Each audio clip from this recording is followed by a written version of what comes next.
reportable right now from CBS News. The suspect in the Brown University shootings and possibly the murder in Brookline has been found dead inside of that storage facility in Salem, New Hampshire, now confirmed by CBS News. That news that the suspect is dead, no question, giving people great relief in a number of these communities you just described tonight. That is how this ends. I know. I just got a text a little bit ago, too, from a source that said he's dead. Yeah, we've been hearing sort of back channels from people who like to, tell local news people what's happening, that he was, in fact, found in there. It was not confirmed until just now. And huge sense of relief. This is now Saturday, Sunday, Monday, Tuesday, Wednesday, Thursday, the sixth day where people have been in limbo. And but there's still a lot of questions. I mean, in this case, did he have help? Was there anyone else that was involved in this? Where has he been all of this time? Why? And why, really? What is the motive here? Right. And how are these cases connected? I mean, we know that, obviously they are, but how? Yeah, this news tonight that he is dead. I think we were questioning a moment ago when the word went out, be aware of somebody on foot. All of this resolved in a relatively short period of time. We'll have lots of questions, and as you mentioned, there might be things that can't be answered tonight, but for people who desperately needed a resolution, either to grieve, to begin their own healing after the trauma of being involved in that attack on Saturday, or even just to know that your neighbor has been gunned down in his home, none of that sort of healing, personal work, and addressing the trauma can take place until you know that the threat is removed. And tonight we know the threat of this killer is gone. Right, and I think that a lot of folks really, didn't feel safe. They didn't feel safe in their own neighborhood. They didn't feel safe to go out and to, go about their business. And it's obviously a very big concern for people in those areas. And, they have really had an all-out manhunt since this whole thing began. Unfortunately, they didn't have really great images to start off with, so that was at a little bit of a disadvantage until they got the tips that they got that pieced this whole thing together.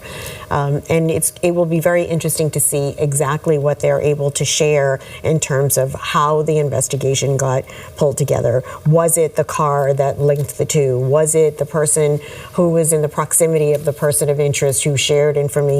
Was it a separate tip that came in from a family member or someone else that led them to that? Or did the rental car company play a role? I mean, all of that will kind of unfold once we hear what the officials have to say at this news conference. Police did say 2 days ago in Providence that at that point they had received more than 200 tips. So as Ed Davis was saying earlier today, it's safe to assume that in the end they had hundreds or thousands of tips. Cheryl, generally speaking, we all look at this as being a conclusion, but how much more work will go into this investigation? What would you anticipate will be happening in the coming days and in the coming weeks? Well, I think it's really important that the investigators know what the motive is. I mean, who is this person and why was this school targeted? Why did he go into a classroom with kids studying for final exams and start shooting people? And what led him to, the MIT professor? What was the connection there? And I think piecing that all together, I mean, who is he and what has he been doing? Are there any writings out there that may identify something about his concern about the university or higher education or whatever else it could be that led to this? Or was this some kind of a grudge that he had that involved both obviously separate but similar situations? So all of that has to, unfold. In addition to that, did he have any help? Who was he in touch with during all of this time? I mean, who knew about these plans, if anyone? And who may have helped him on the other end, if anyone? And it's a good reminder that, throughout the week, people had grown weary of the news conferences and what seemed to be a lack of information, what seemed to be a lack of video evidence in a day where there seemed to be cameras everywhere. It was sort of a loop of the same, 5 or 6 shots, and people had grown really frustrated, thinking that they were botching the investigation. This is sort of a good example of there's a lot going on behind the scenes, and that they have done their job. They did track him down. They did know his name, and they did find him. And sure, it did take some time, and that's super unfortunate for all the people who were sort of left in fear for days. But these are not easy things to solve very quickly. And it will be interesting to find out why there weren't better pictures, right? When you go back for something like this, you're not just trying to find out more about the suspect. You also want to learn about what can be done in the future to keep people safer. What can we do in the future to make sure that people can't get away with something like this? And you know that the university will be looking into the cameras, and the city of Providence will probably be looking into what kind of surveillance they might have. So there's a lot to be learned, and at the end of the day, most importantly, you have victims. You have families of 2 young students whose lives were cut way too short.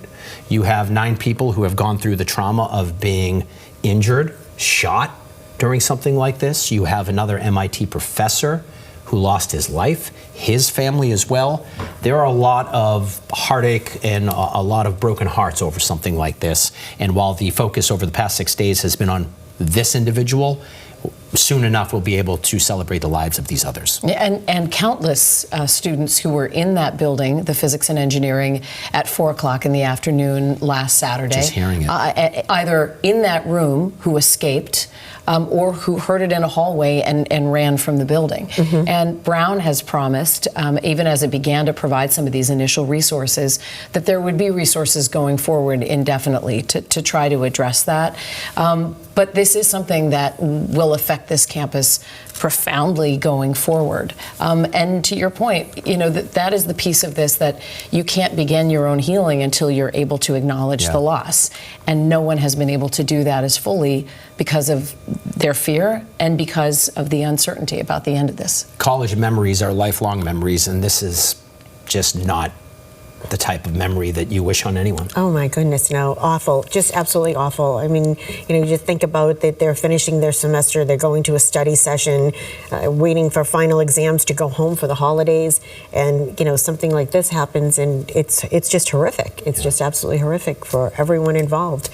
And you know, there'll be definitely an after action report. I mean, what was done well, what wasn't done well, what can you do to change things, what needs to be addressed. You know, the cameras, that's just one aspect of it. I mean, I know there was some concern about the notification process and how robust that may have been or could have been, and whether or not there's any security that should be in place in some of these places. I know that they supposedly have a swipe that you are able to do to get into the buildings, but during, I guess, exams, they're open campus, and so you can walk into some of these buildings. And I don't know, is that something that during finals that should be tightened up a little bit? I don't know how that works at different universities. I teach on the side at Emerson, and you don't get into the building without, you know, tapping your card. Right. But, you know, if somebody's holding the door for you, maybe. But again,